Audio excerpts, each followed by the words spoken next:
அவங்க நடத்தி கொடுத்தமைக்கு இந்திய கம்யூனிஸ்ட் கட்சி சார்பாக அவங்களுக்கு மனமார்ந்த நன்றியை தெரிவித்து கொள்கின்றேன். இங்க ஒரு பொதுக்கூட்டமாவோ ஒரு அரசியல் பேசுறதுக்காகவோ இங்க நான் வரல.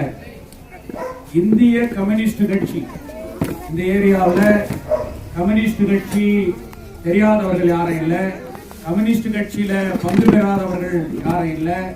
நம்ம நாட்டில் நாமெல்லாம் சுதந்திரத்துக்கு முன்னாடி அடிமைகளாக வெள்ளைக்காரனை எதிர்த்து போராடி கொண்டிருக்கிற காலத்துல நம்ம ஊர்ல கூட மைன்ஸ்ல நாம வெள்ளைக்காரங்கிட்ட வேலை செய்யும் போது அடிமைகளாக வேலை செஞ்ச ஒரு வரலாறு உண்டு. அப்படிப்பட்ட ஒரு நிலைமை வரும்போது நம்ம நாட்டில் எல்லாரும் சுதந்திரத்துக்கு போராடுகின்ற போது இந்த நாட்டில் எங்களுக்கு பூர்ண ஸ்வராஜ் அப்படின்றது மாணவர்கள் எல்லாம் கூட ஒரு சப்ஜெக்டா நீங்க படிச்சிருப்பீங்க. அந்த பூர்ண ஸ்வராஜ் அப்படின்றது முழு சுதந்திரம் எங்களுக்கு வேண்டும் என்கின்ற ஒரு கோஷத்தை இந்தியாவிலே முதலாக வெள்ளையர்களை பார்த்து எழுப்பியது கம்யூனிஸ்ட் கட்சி. அந்த கம்யூனிஸ்ட் கட்சி இந்தியாவில் 1925 பசங்க உக்காந்துக்கிறீங்க 1925 தான் இந்த சிபிஐ என்ற ஒரு கட்சி இந்தியாவில் தோன்றுகிறது. அந்த இந்திய கம்யூனிஸ்ட் கட்சியினுடைய முதல் செயலாளராக தமிழகத்தை சேர்ந்த நமது தமிழர் சிங்காரவேலர் அவர்கள் தான் அந்த கம்யூனிஸ்ட் கட்சியினுடைய தலைவரா செயலாளரா இந்தியாவில் வந்தார். அந்த காலத்துல அதே 1925 கூட நம்ம கேஜிஎஃப்ல கம்யூனிஸ்ட் கட்சி தோன்றியது. அன்றைக்கு அந்த கம்யூனிஸ்ட் கட்சியினுடைய மாபெரும் தலைவர்களாக இருந்தவர்கள் தான் கே.எஸ். வாசன் அவர்களும் வி.எம். கோவிந்தன் அவர்களும் அந்த இந்திய கம்யூனிஸ்ட் கட்சியை கோலார் தங்கவயலிலும் தோற்றினார்கள். அன்னைக்கு அப்படியெல்லாம் வரும்போது கேஜிஎஃப்ல சுதந்திரத்திற்காக நாம அடிமைகள் இல்லை அப்படின்னு சொல்லி வெள்ளக்காரங்கிட்ட எதிர்த்து போராடியவர்களும் கம்யூனிஸ்ட் கட்சியை சார்ந்தவர்கள் தான். அந்த கம்யூனிஸ்ட் கட்சியினுடைய தலைவர்கள் இந்திய கம்யூனிஸ்ட் கட்சியினுடைய தலைவர்களாக இருந்தவர்கள் கே.எஸ். வாசனும் வி.எம். கோவிந்தன் அவர்களும் மிகப்பெரிய போராட்டங்களை நடத்தினார்கள். அப்படி போராடுகின்ற போதுதான் இன்னைக்கு மைன்ஸ்ல இன்னைக்கு கூட பெமல்ல நிறைய பேர் கான்ட்ராக்ட் தொழிலாளர்களா இன்னைக்கு வேலை செய்றீங்க. இன்னைக்கு கூட உங்களுக்கு நிரந்தரம் இல்லை, சம கூலி இல்லை, எங்களுக்கு கிராஜுவிட்டி இல்லை, எங்களுக்கு அப்பாயின்மெண்ட் இல்லை என்கின்ற கோஷத்தை இன்றைக்கு நாம வைக்கிறோம். சுதந்திரம் பெற்று 78 ஆண்டுகள் ஆன பிறகு கூட இந்த நாட்டில் நம்மளுக்கு வேலை இல்லை, சம்பளம் இல்லை இப்படின்னு சொல்லிட்டு போராடுற ஒரு நிலைமை இன்னைக்கு இருக்குது.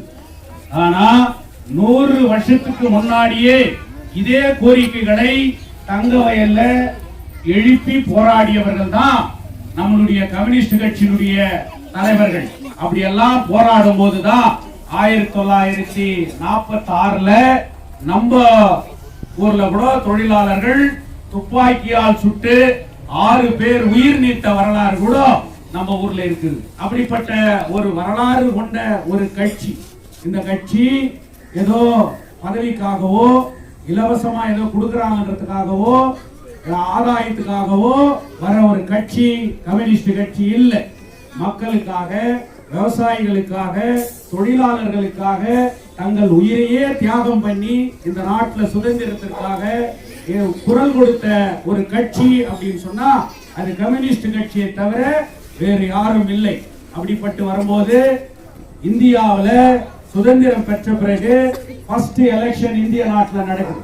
அப்ப அந்த ஃபர்ஸ்ட் எலெக்ஷன் இந்தியா நாட்டில் நடக்கும் போது நம்ம ஊர்ல அமரர் கே.எஸ். வாசன் அவர்கள் இந்திய கம்யூனிஸ்ட் கட்சியினுடைய வேட்பாளராக இங்கே நிறுத்தப்படுகிறார். இதை ஏன் நான் இங்க சொல்றேன்னு சொன்னா மாபெரும் தலைவர் இந்த கில்பெட்ஸ் பகுதியில மறைந்த தலைவர் தோழர் சௌரிதாஸ் அவர்கள் 1954 இந்திய கம்யூனிஸ்ட் கட்சியினுடைய செக்ரட்டரியா இருந்தவர்.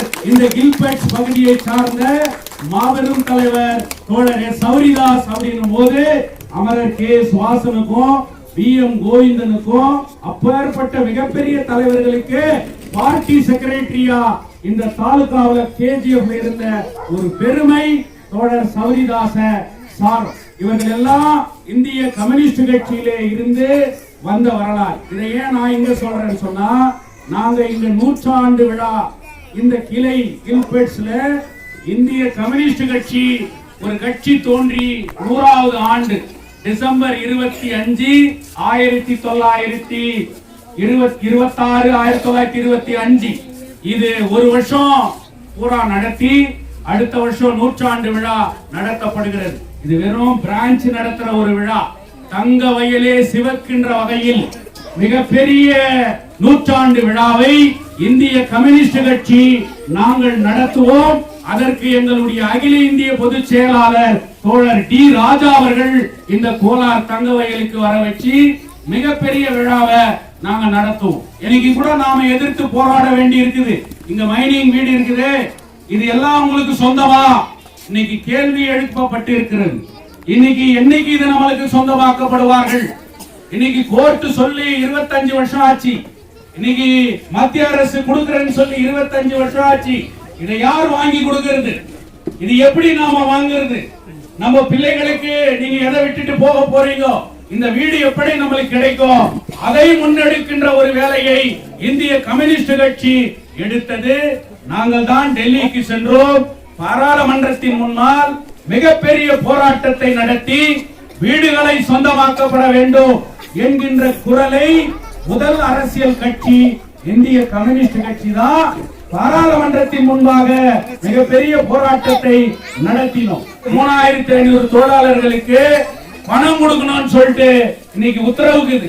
ஆனா 1000 தொழிலாளி காசையே பார்க்காம இன்னைக்கு மண்ணோட மண்ணா போறாங்க. இன்னைக்கு இருக்கிற தொழிலாளி நாளைக்கு இல்ல. அதனால அந்த தொழிலாளர்களுக்கு அந்த 100% VRS பணத்தை வாங்கி கொடுக்கணும்ன்றதுல இந்திய கம்யூனிஸ்ட் கட்சி பின்வாங்காத ஒரு மிகப்பெரிய போராட்டத்தை நடத்திட்டு வரோம். ஏன் இதை சொல்றேன்னு சொன்னா, இந்த பிள்ளைகளுக்கு இந்த வீடு சொந்தமா, நாளைக்கு இந்த வீடு இருக்குமா என்கின்ற ஒரு நிலை, இதை ஒரு நாம போராடி பெற்றுக் கொடுக்கணும். அப்படி பெற்றுக் கொடுத்தாதான் உங்க பிள்ளைகளுக்கு கூட நீங்க ஏதோ வச்சுட்டு போறீங்க அப்படின்ற ஒரு நிலைமை. இன்னைக்கு கூட போராட வேண்டிய ஒரு நிலைமை இருக்குது. நீங்க எத்தனையோ பேரு நான் பெர்மனன்ட் ஒர்க்கர்ஸ், இன்னைக்கு பெமல் கான்ட்ராக்ட் தொழிலாளர்கள் 26 நாட்கள் சோறு இல்லாம, சம்பளம் இல்லாம, பிள்ளைகளை விட்டுட்டு ஃபீஸ் கட்ட முடியாம குடும்பமா இன்னைக்கு நின்னு 26 நாட்கள் மிகப்பெரிய போராட்டத்தை 5 lakhsல நடத்தினாங்க. அந்த போராட்டத்தினுடைய விளைவு அது சாதாரண போராட்டம் இல்லை. அந்த போராட்டத்தை ஏதோ ஒரு யூனியனோ ஒரு கட்சியோ அதை நடத்தல. ஆனா அந்த போராட்டம் வெற்றி பெற்றது அப்படின்னு சொன்னா இந்த ஊர்ல இருக்கிற எல்லா அரசியல் கட்சியும், எல்லா சங்கங்களும், எல்லா தாய்மார்களும், ஆட்டோ தொழிலாளர்கள் இருந்து, கூலி தொழிலாளர்கள் இருந்து, கட்சி பார்க்காம, பேதத்தை பார்க்காம, ஜாதி பார்க்காம, மதத்தை பார்க்காம தொழிலாளர்களுடைய போராட்டம் வெற்றி பெற வேண்டும். நம்ம பிள்ளைகளுக்கு, இந்த ஊர்ல பிறந்த பிள்ளைகளுக்கு அங்க அப்பாயின்மெண்ட் கிடைக்கணும், அவங்களுக்கு கூலி உயர்வு கிடைக்கணும், அவங்களுடைய கோரிக்கை வெற்றி பெறணும் அப்படின்னு சொல்லி மிகப்பெரிய அந்த குமாரசாமி வரும்போது தாய்மார்கள் வயிற்றில் அடித்து குரல் கொடுத்து மிகப்பெரிய போராட்டத்தை நடத்தி, அப்படிப்பட்ட போராட்டங்கள் தங்கவயல் வரலாற்று நடக்குது. இந்த சின்ன பசங்களுக்கு எல்லாம் கூட நம்ம அப்பா அம்மா அந்த போராட்டத்தை நடத்திட்டு இருக்கிறாங்கன்ற ஒரு வரலாறு இருக்குது. இதை நான் ஏன் சொல்ல வரேன்னு சொன்னா, அந்த போராட்டத்துக்கு பிறகு தங்கவயலில் நாம் எல்லாத்தையும் போராட்டி பெற வேண்டும் என்கின்ற நோக்கத்தோடு ஒரு விழிப்புணர்வு ஏற்பட்டு இருக்கிறது. அந்த விழிப்புணர்வு வெற்றி பெற வேண்டும் என்பதற்காக இந்திய கம்யூனிஸ்ட் கட்சி கூட முயற்சி செய்து தங்கவயலிலே சேவ் KGF யுனைடெட் ஃப்ரண்ட் அப்படின்ற தங்கவயலை பாதுகாக்க ஐக்கிய முன்னணி என்கின்ற ஒரு அமைப்பு உருவாக்கப்பட்டு இருக்கிறது. அந்த அமைப்பு, அதுல எல்லா அரசியல் கட்சி இருக்கிறாங்க, எல்லா ஆர்கனைசேஷன் இருக்கிறாங்க, எல்லா ஜாதி மதத்தை சார்ந்தவங்க கூட இருக்கிறாங்க. அவங்களுடைய ஒரே ஸ்லோகனா சேவ் KGF என்ற ஒரு ஸ்லோகனை இன்னைக்கு உருவாக்கப்பட்டு இருக்கிறாங்க. அதனால என்னன்னு சொன்னா, கண்டிப்பா பெமல் தொழிலாளர்களுக்கு உரிமை கிடைக்கணும்னு சொல்றோம். இன்னைக்கு நம்ம எப்படிப்பட்ட எம்எல்ஏ வச்சிருக்கிறோம் தெரியுமா? அந்த எம்எல்ஏ வெறும் உங்களுக்கு எலெக்ஷன் நேரத்துல வந்து ஏதோ நலத்திட்டங்களை கொடுத்து உங்களை ஏமாத்தி ஓட்டு வாங்கி அதன் மூலியமா பதவி பெற்ற அந்த எம்எல்ஏ இன்னைக்கு எத்தனை பேருக்கு கேன்சர் வந்து தெரியுமா? எத்தனை பேருக்கு யூட்ரஸ் கேன்சர் வந்து தெரியுமா? எத்தனை பேருக்கு இன்னைக்கு கிட்னி ஃபெயிலியர் ஆகி டயாலிசிஸ் ஆகி தெரியுமா? ஆனா எத்தனை பேர் இன்னைக்கு டெய்லி படமா இன்னைக்கு தொங்கி நிக்கிறாங்க தெரியுமா? இதுக்கு நம்ம ஊர்ல ஒரு ஹாஸ்பிடல் இருக்குதா? இத காப்பாத்துறதுக்கு எதனா ஒரு இன்னைக்கு உயிர் காக்கிற ஒரு மருத்துவமனை இன்னைக்கு நம்மளுக்கு இருக்குதா அப்படின்னு சொன்னா, பெமல் கான்ட்ராக்ட் தொழிலாளி 26 நாள் போராட்டம் பண்றான். எம்எல்ஏ மேடம் எங்களை காப்பாத்துன்னு சொன்னா நான் வெறும் மாரல் சப்போர்ட் தான் பண்றேன். மாரல் சப்போர்ட்னா என்ன? சோறு இல்லாதவனுக்கு சோறு கொடுன்றது, துணி இல்லாதவனுக்கு துணி கொடுக்கறேன்னு சொல்றது, பஸ் சார்ஜ் இல்ல பஸ் சார்ஜ் கொடுக்கறேன்றது. இதுதான் இந்த அம்மாவை எலெக்ட் பண்ணி ஒரு எம்எல்ஏவா ஆக்கி இருக்கிறோம். நான் இவங்களோட உட்கார்றேன், நான் இவங்களுக்காக குரல் கொடுக்கிறேன், நான் இவங்களுக்காக போராட்டம் பண்றேன். நான் இந்த தொழிலாளிக்கு அநியாயம் நடந்தா நான் சாது வரைக்கும் உண்ணாவிரதம் உட்கார்றேன்னு சொல்லி சொன்ன தலைவர் கே.எஸ். வாசன், சொன்ன தலைவர் வி.எம். கோவிந்தன், சொன்ன தலைவர்கள் சௌரிதா, சொன்ன தலைவர்கள் கம்யூனிஸ்ட் கட்சியை சார்ந்தவர்கள். அப்படிப்பட்ட தலைவர்கள் பிறந்த மண் இந்த கில்பர்ட் பகுதி, செங்கோடி இயக்கம். ஆனால் இன்னைக்கு எப்படிப்பட்டவங்க நம்மளுக்கு இன்னைக்கு வராங்க அப்படின்னு பார்த்தா இன்னைக்கு மோசமான ஒரு சூழ்நிலை இருக்கிறது.